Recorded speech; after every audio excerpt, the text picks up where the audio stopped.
Yo, what's going on, guys? KrispyFlakes here. So the 4-18 New York Knicks have officially fired head coach David Fizdale. Now, I asked you guys on Twitter, do you think it was actually the right move? Do you think it's more of a scapegoat move, or is David Fizdale just that bad of a coach? Now, before we get into all of that and, everything New York Knicks with this rebuild, I do want to let you guys know that the very first episode of the Bad Boys podcast with myself and also SDC, it's me, Zach Lee, is officially out, guys. Link to that in the description and the comment section below. Go show us that support, man. It was so much fun recording that podcast just with another very knowledgeable NBA YouTuber like that. So we had really good discussions, and we definitely would love your support to know you want more of those episodes going forward, guys. So yes, the Bad Boys podcast in the description below. So yeah, over on my Twitter account at KrispyFlakes2K, pretty much people were saying that the David Fizdale situation was kind of a scapegoat thing. Like, was he a great coach? I mean, it wasn't like great. Did he run some bitch-ass rotations? Yeah. I mean, there's kind of a lot of power forwards on this team, so there's only so much you can do. Did he really know how to run any actual plays? I mean, he knew, like, give the ball to Marcus Morris or give the ball to Julius Randle. So, yeah, not really. But, I mean, in all reality, guys, like, David Fizdale, not the greatest coach out there. I don't think he's the worst coach either. But I do think that it's more than just the head coach, which also makes it a scapegoat situation. Like, literally, the whole entire management office for the New York Knicks, somebody's going there, pull the fire alarm, they all run out and lock the doors, and just start fresh, start new. That's my opinion on that. But I'm going to try to rebuild this Knicks team and just see what I can personally do with it here, man. Just because, I don't know, I think this team definitely lacks vision. Like, you got, like, Marcus Morris out there. You got Julius Randle. Those guys are cool, but you don't want them being your number one options. I mean, you look at the player stats on the season, and Marcus Morris is leading this team in scoring. Now, after this season, Marcus Morris' contract is up. If he wants to come back on a bit of a more friendly contract, he would be a great, like, person to have on this team as, like, a third, fourth, fifth option, but not as your main option. What I do like about this team, obviously, is RJ Barrett. I do think this kid is going to have a very, very successful NBA career. He's kind of fizzed out a little bit as of late. Like, he had a very hot start to the season, if you ask me. He was playing a lot better than a lot of people thought he was going to play. But yeah, eventually, just like the long, grueling NBA season, your team's losing. Defenses focus more on you because RJ was playing for a time being as the best player of the team. So, of course, his field goal percentage kind of reflects that at about 39%, nearly 40, so not bad. Three-point shot has to get a bit better too, but he definitely is showing strides of being a great NBA player. So you got him. You got Mitchell Robinson, who on this season, I believe he's had some injury troubles, but like the shot blocking's still there. Rebounding definitely needs to get a bit better. As a 7-footer, 240-pound guy, I do think he could be a double-digit rebounder, no doubt in my mind. And of course, the scoring, you'd like to see him add a bit more to his arsenal. I do think he could actually add a little bit of a jump shot out there and use that a bit better. And who knows, man, the sky's the limit as far as Mitchell Robinson, in my own humble opinion. You got like Bobby Portis, Alonzo Trier, Alfred Payton. Another issue with the coach is that like guys like Damian Dotson didn't really get as many minutes as last season. Like last year, he was actually playing like a nice, serviceable role player out there, about 11 points per game, 4 rebounds. So yeah, this season, I kind of consider it a wash. We are going to see what we can do out there with the man, Mike Miller, as the head coach. Keep in mind, he's not actually in the game. So, I remember he had long, freaking, like, luscious hair. So, yeah, that's the face I found for him. Made him better at offense than defense, and his potential, I think, is actually be pretty solid out there, man. I think he knows how to play the game of basketball. At least he was a very smart basketball player. So, hopefully that translates to the court, or to the coaching chair also. But, yeah, I am going to go ahead, simulate this rest of this NBA season. They're 4-18, not expecting all that much, and see if we can get a top pick in the draft, because guys like Anthony Edwards, don't really need James Wiseman, we have Mitchell Robinson, so yeah, Anthony Edwards, LaMelo Ball would be a nice pickup, guys like that. Let's see what we can do, man, with this Knicks squad. Okay, we are at the end of the regular season, 19 wins on the season, so yeah, we definitely should be good for a top 3 draft pick, hopefully, although, of course, the draft ladder is a bit different these days, how that all operates. You no longer could actually tank out there, so we got Giannis MVP. Yo, Reggie, all 6, man, what? I guess D-Rose probably start. I actually prefer that, so it's all good. Fred VanVleet, most improved player. I would actually love to bring him on the team. I feel like Fred VanVleet would be like the perfect point guard for this squad, so I believe he's a free agent. We'll see about that. Here are the All-NBA teams. You might actually see RJ Barrett. Yep, he's all-rookie first team, so that's pretty cool at least. And, of course, we're not going to be in the playoffs. But real quick here, let's go over the player stats and just kind of see how people finished off the season. So, yeah, Julius Randle, field goal percentage actually looking a bit better out there. Three-point shot, like, Julius, in my opinion, needs to be a better three-point shooter. That's really the only thing that's keeping him from really taking that next level.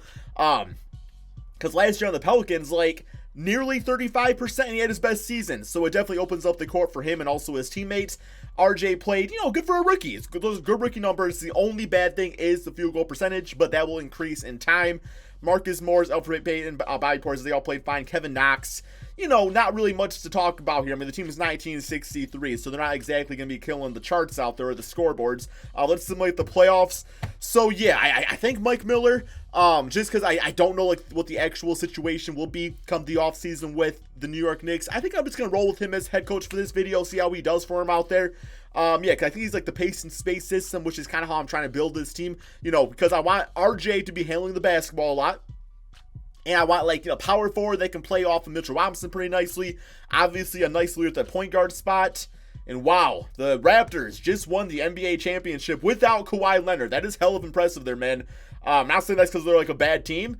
But that's just, I've never seen the Raptors win an NBA 2K20 out there like that. So that's pretty cool. Maybe Fred VanVleet probably would want a bit more money now. So that actually kind of hurts our chances with him.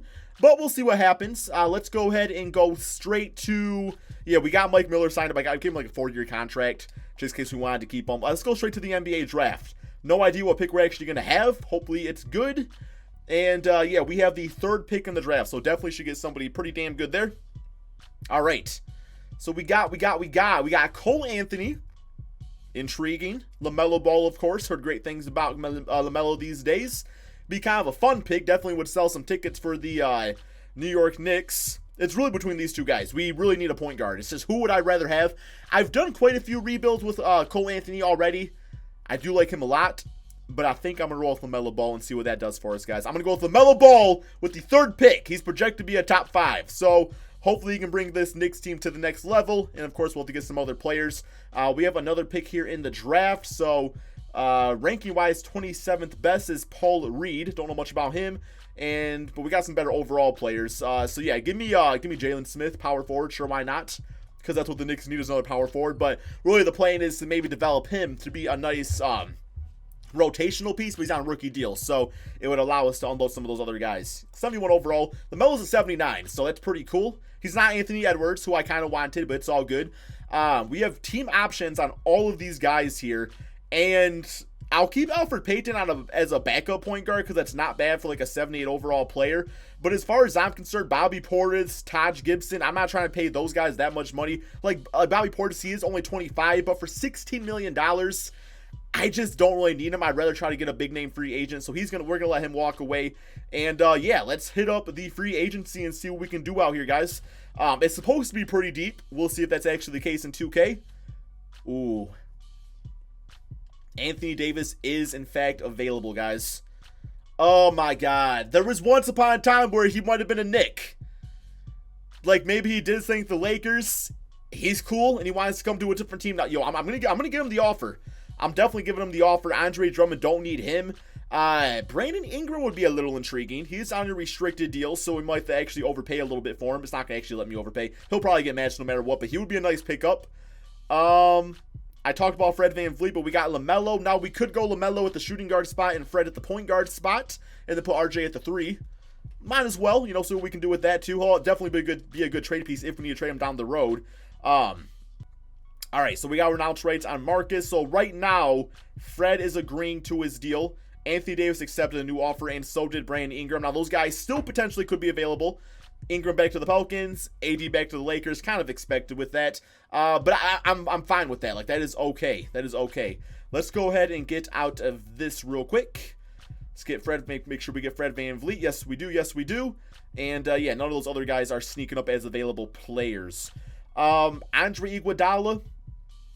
We don't really need him because we already got Kevin Knox. Although I think we need no, because we're going to go with RJ at the 3 spot now. So, yeah, Gallinari would be an interesting pickup. I know he's played for the Knicks before, but I like what he kind of brings out to the team. I think he'd be the perfect guy next to Mitchell Robinson. So, yeah, we'll go ahead and sign him for a 3-year deal. He's only 31. That jump shot's not going to go anywhere. I'm not really too worried about him, dripping down as a player. So, yeah, Danilo Gallinari, bring him back to the team. Anybody else? Aaron Baines for a backup center definitely gives you something else outside of Mitchell Robinson of what he does out there, so he'll be fine. And obviously, guys, I am probably going to be looking to trade Julius Randle. I think I might actually consider doing that, maybe for some more bench pieces.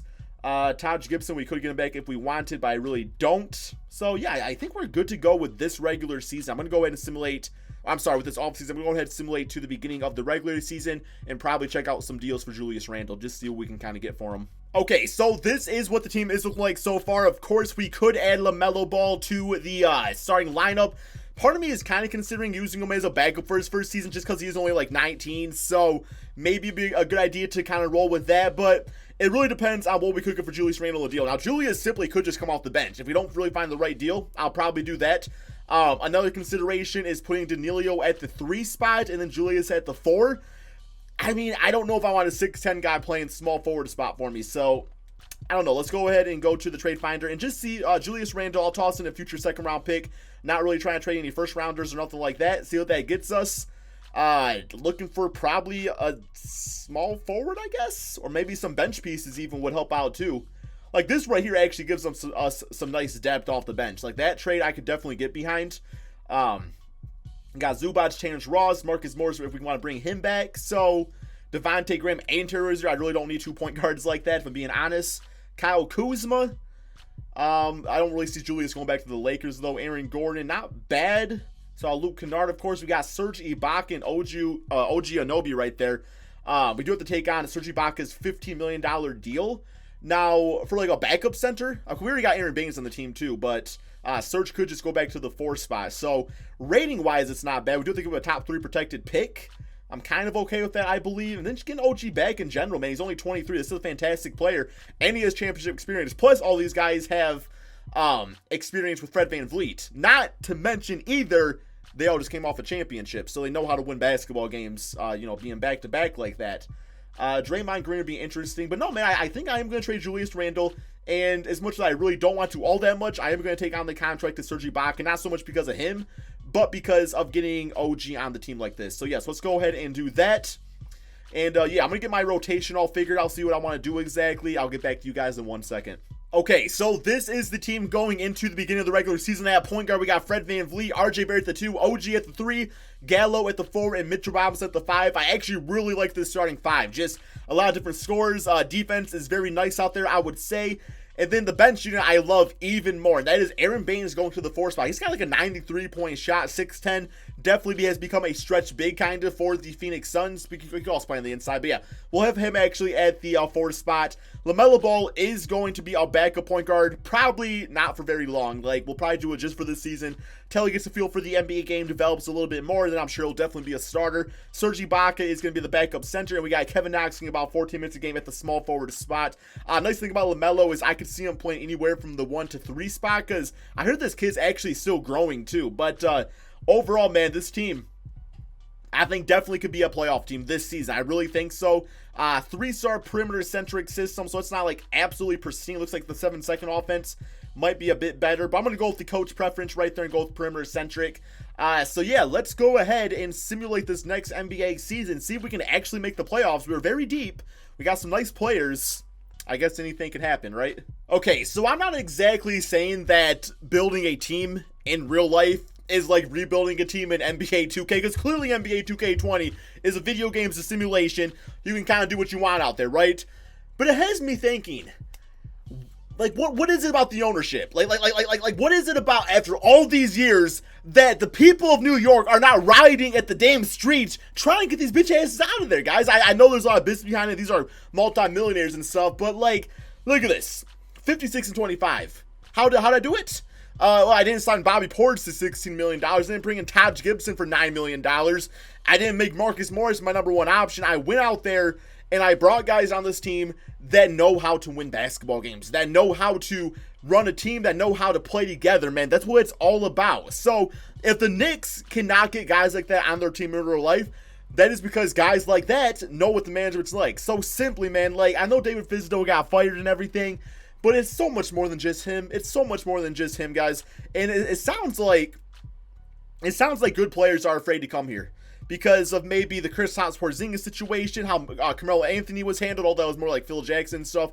But yeah, it definitely starts not at the head coach. It goes beyond that. And I'm just like kind of seeing that here, guys. I don't know, man. Like I know this is a video game. It's all for fun, but that's just my honest opinion. Now 57-25, would I expect the Knicks to do that in real life with this team?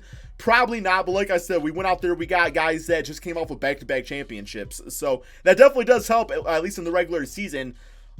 Damn. Fred Van freaking Vliet, man. 26 points, 7 assists per game. Damn, he is a baller. Shot 12 threes, 40% though. Wow. Wow, he played absolutely out of his mind. RJ Barrett, 19 points, 5 rebounds, 3 assists. Gallo at 16. LaMelo played amazing off the bench. And that's the thing, it's like I'm going to have to make some choices pretty damn soon here. Although that choice, well, because Kevin Knox, I guess I could play Kevin Knox at the 4 or maybe the 2. Because I want to keep OG on the team here too, man. We got Mitch Robinson's double-double with the 2 blocks. Serge, Kevin Knox. OG honestly didn't play like all that great. Like, I mean, he played fine, but yeah. Wow, I am surprised by Fred Van Vliet. It's no wonder we got 57 wins. He just took that next tier step as a player. Here we go. First round, Indiana Pacers. Simulate round here, see how things go. But not like when I did this, like when I went to do this rebuild, like that was my, well, we about to lose in the first round though. It's probably fine. Hey, there we go. We actually came back. But that's kind of like my mentality is like, yo, we got to fix up the locker room. We got to fix up the mindset and all that. Fred, 31.7 assists in the closeout game. Next up, we got the Boston Celtics. The fact that we won a playoff series, I'm happy about that. Not really expecting to beat the Boston Celtics. 3-1, 3-2, 3-3, and freaking miracles, man. Damn, bro! We just came back from like 3-1 or 3-0, whatever it was. Wow, okay. Okay. And Gallinari is playing like a guy that's like man on a mission, because he was once on the New York Knicks, so maybe he didn't like how things ended with that, and he's like, okay, gotta come redeem myself. Look at Mitchell with the big 18 rebounds and 7 blocks. He's like, I don't care about scoring. Like, we got other guys that can do that. And also LaMelo Ball, kind of a cheat code, 19-8 and 5-2. Okay. Next up, the 8th seed Chicago Bulls. Now, I see they're the 8th seed. I'm like, oh, we can obviously beat them, but they're an 8th seed for the reason. They actually swept the Hawks. The number 1 seed. Okay, simulate rounds. See how things go here. Looking good so far. 3-1, 4 games to 1. And just like that, we in the NBA Finals. Fred VanVleet playing like a superstar, man. Yo, was that Cole Anthony they got? Okay, 30 points. Wow, that's actually a nice pickup for them. Here we go. We are in the NBA Finals. Just like that. Am I expecting to beat the Rockets? I don't know. Crazier things have happened, like the Knicks in the Finals right now. Simulate rounds. And just like that, man. And just like that, we are NBA champions. Fred VanVleet, 35 points, 8 assists per game, 2 steals. Just RJ Barrett, 38 points. Just a damn rookie, guys. I guess it's the second season technically on here. Oh, man. Yo, Mike Miller Killer, seeming like the perfect pickup. This must just be one of those cases where it's like the team I put together, they just played perfectly together. Have it begin the champions. Fred VanVleet, RJ Barrett just playing like an amazing second, I'd probably say second option. Fred VanVleet was playing like the first option. Aaron Baines, what he does, LaMelo Ball using him off the bench. Didn't want to, but I just thought it was for the betterment of the team. I feel like if LaMelo would have started, probably would not be this result. Like, if we would have went with Fred VanVleet off the bench. That's all I got here, guys. I mean, we built a championship team just like that. And it came down to the mentality of the team. And just switch up that locker room. Hope you guys all enjoyed this video, man. This one was actually a lot of fun to make. I know it was kind of the shorter one, but it would the end result came a lot quicker than I thought it would. Like, the goal is to win a championship, and we went ahead and did that. Toronto Raptors definitely helped out. But yeah, man, hope you guys all enjoyed. I'll be sure to drop that like, subscribe. If you're new to my channel, check out my second channel, Extra Crispy. Check out the podcast, the Bad Boys Podcast. I got a whole bitch-ass laundry list, guys. And also, let me know in the comment section below what you think about the Knicks situation. All right, we out.